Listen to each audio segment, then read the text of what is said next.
Assalamualaikum warahmatullahi wabarakatuh. Salam bahagia, salam guru penggerak. Saya Aditya Rakasihwi, saya CGP Angkatan 8, Kota Batam, Provinsi Kepulauan Riau. Pada kesempatan ini, saya membuat koneksi antar materi, kesimpulan dan refleksi modul 1.1 mengenai pemikiran Ki Hajar Dewantara. Adapun hal-hal yang dapat dipetik dari pemikiran Ki Hajar Dewantara antara lain 1. Pendidikan zaman kolonial tahun 1922. Ki Hajar Dewantara mendirikan perguruan taman siswa sebagai awal kebangkitan pendidikan di Indonesia. Menurut Ki Hajar Dewantara, perguruan taman siswa menuju Indonesia merdeka demi terwujudnya masyarakat yang tertib dan damai. 2. Pengajaran dan pendidikan. Pengajaran merupakan proses pendidikan dalam memberi ilmu yang berfaedah untuk kecakapan hidup anak secara lahir dan batin. Sedangkan pendidikan memberi tuntunan terhadap segala kekuatan kodrat yang dimiliki anak agar mampu mencapai keselamatan dan kebahagiaan yang setinggi-tingginya, baik sebagai seorang manusia maupun sebagai anggota masyarakat. 3. Menuntun. Sebagai seorang pendidik dapat memberikan tuntunan agar anak dapat menemukan kemerdekaannya dalam belajar. Menuntun laku dan tumbuh kembang sang anak sesuai kodratnya, sehingga guru menuntun dalam arti memberikan stimulus yang baik untuk anak agar bisa mencapai tujuan dalam memaksimalkan potensi, bakat dan minat yang dimilikinya. 4. Dasar pendidikan Ki Hajar Dewantara, yaitu ing ngarso sung tulodo, ing madya mangunkarso, tuturi handayani. Di depan memberi teladan, di tengah memberi semangat, dan di belakang memberi dorongan. 5. Pendidikan yang berpihak pada murid.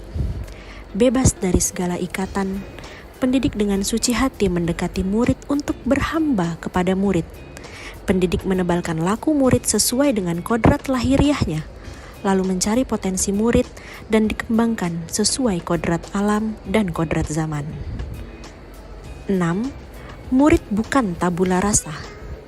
Anak bukan kertas kosong yang bisa digambar sesuai keinginan orang dewasa.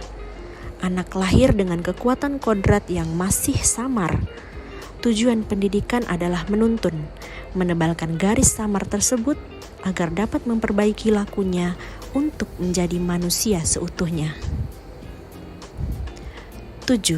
Budi pekerti. Budi pekerti, watak, karakter adalah bersatunya perpaduan harmonis antara gerak, pikiran, perasaan, dan kehendak atau kemauan, sehingga menimbulkan tenaga atau semangat. 8. Guru ibarat petani. Dalam hakikatnya sama kewajiban dengan seorang pendidik yang menanam padi misalnya. Hanya dapat menuntun tumbuhnya padi, ia dapat memperbaiki kondisi tanah, memelihara tanaman padi, memberi pupuk dan air, membasmi hama yang mengganggu hidup tanaman padi. Meskipun pertumbuhan tanaman padi dapat diperbaiki, tetapi ia tidak dapat mengganti kodrat padi menjadi tanaman yang lain.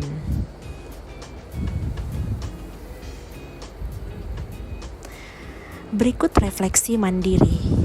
1. Apa yang Anda percaya tentang murid dan pembelajaran di kelas sebelum Anda mempelajari modul 1.1? Sebelum mempelajari modul 1.1 mengenai refleksi filosofi pendidikan nasional Ki Hajar Dewantara, sebagai guru, saya meyakini beberapa hal sebagai berikut. Guru adalah subjek utama dalam kegiatan pembelajaran. Pengajaran sama dengan pendidikan, dan materi ajar sesuai dengan kompetensi dasar yang sudah ditetapkan. 2. Apa yang berubah dari pemikiran atau perilaku Anda setelah mempelajari modul ini? Hal yang saya rasakan perubahan setelah mempelajari modul 1.1 ini, yang pertama, pengajaran ternyata tidak sama dengan pendidikan. Pengajaran adalah pemberian ilmu yang bermanfaat untuk hidup murid-murid, baik lahir maupun batin. Sedangkan pendidikan diartikan sebagai tuntunan dalam hidup tumbuhnya anak-anak. Maksudnya pendidikan menuntun segala kodrat yang ada pada anak-anak agar mereka dapat mencapai keselamatan dan kebahagiaan sebagai manusia maupun sebagai anggota masyarakat. 2. Murid terlahir dengan kodratnya masing-masing. Sebagai guru, kita diibaratkan sebagai petani yang dapat menuntun tumbuh kembangnya murid agar dapat menghasilkan padi yang berkualitas, bukannya memaksakan padi untuk tumbuh menjadi tanaman yang lain. 3. Sebagai pendidik, kita harus terbuka, namun tetap waspada terhadap perubahan-perubahan yang terjadi. Pada dasarnya, anak bukanlah kertas kosong yang bisa digambar sesuai dengan keinginan kita, tetapi anak sudah membawa kekuatan atau kodratnya, yaitu kodrat alam dan kodrat zaman. 4. Prinsip melakukan perubahan dengan asas trikon, kontinuitas, konvergensi, dan konsentris. 5. Budi pekerti atau watak diartikan sebagai bulatnya jiwa manusia. Budi pekerti, watak, atau karakter merupakan hasil dari bersatunya gerak pikiran, perasaan, dan kehendak atau kemauan sehingga menimbulkan tenaga.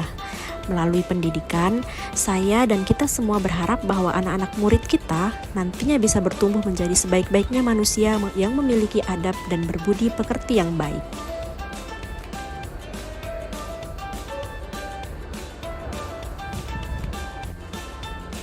Tiga, apa yang dapat segera Anda terapkan lebih baik agar kelas Anda mencerminkan pemikiran Ki Hajar Dewantara?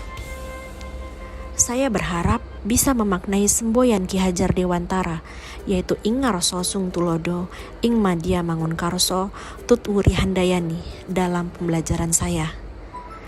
Lalu, mengubah mindset saya bahwa murid bukan tabula rasa, namun mereka terlahir dengan potensi dan kodratnya masing-masing.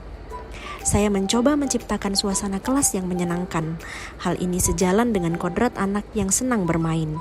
Saya mencoba memasukkan permainan ke dalam kegiatan pembelajaran.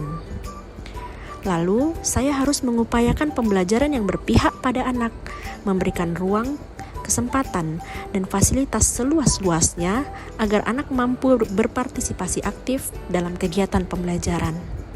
Terakhir, saya harus dapat menjadi contoh dalam berperilaku, supaya dapat menuntun murid-murid memiliki budi pekerti yang baik. Demikianlah presentasi dari saya. Terima kasih. Salam guru penggerak. Wassalamualaikum warahmatullahi wabarakatuh.